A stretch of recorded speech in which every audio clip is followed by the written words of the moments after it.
अस्सल घरगुती मसाल्यांचे माहेरघर, चवीत परंपरा, गुणवत्तेत विश्वास. आपल्याही जेवणाला आईच्या हातची चव हवी आहे का? तर एकदा नक्की भेट द्या श्री महालक्ष्मी मसाले येथे. मिरची स्वच्छ निवडून पारंपरिक पद्धतीने उन्हात सुकवली जाते. कांदा लसूण स्पेशल चटणी घरगुती पद्धतीने ऑर्डरनुसार आणि योग्य दरात तयार करून दिल्या जातात. कांदा मसाले विशिष्ट तापमानात काळजीपूर्वक भाजले जातात, ज्यामुळे सुगंध आणि चव दोन्ही टिकून राहतात. प्रत्येक घासात घराची ऊब. स्वयंपाकाला द्या अस्सल घरगुती चवीचा सुवास. पत्ता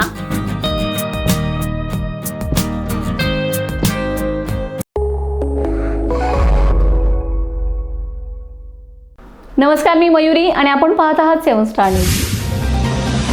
विटा शहरात तरुणांना नशेच्या गर्तेत ढकलणाऱ्या इंजेक्शनच्या विक्रीवर विटा पोलिसांनी मोठी कारवाई करत तब्बल 50 सीलबंद काचेच्या बाटल्या जप्त केलेत.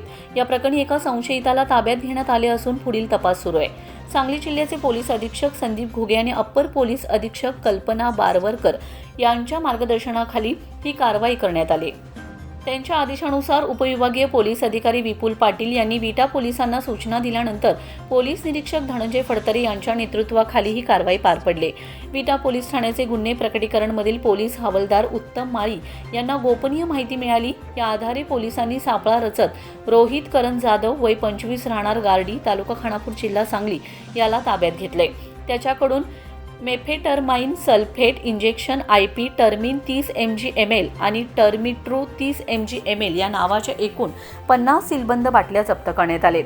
या इंजेक्शनची बाजारातील एकूण किंमत सुमारे 18,450 रुपये असल्याचं पोलिसांनी सांगितलंय. विशेष म्हणजे हे इंजेक्शन शरीर पिळदार करण्याच्या नावाखाली कॉलेजमधील तरुणांकडून नशेसाठी वापरली जात असल्याची धक्कादायक माहिती समोर आली. पोलिसांनी संशयिताला अटक करून पुढील चौकशी सुरू केली असून ही इंजेक्शन मध्य प्रदेशातील धीरज शर्मा नावाच्या व्यक्तीकडून मागवल्याचा प्राथमिक तपासात उलगडा झालाय. या प्रकरणाचा अधिक तपास विटा पोलीस ठाण्याचे पोलीस उपनिरीक्षक पूजा महाजन करीत आहेत. रमेश जाधव, 7 स्टार न्यूज, विटा.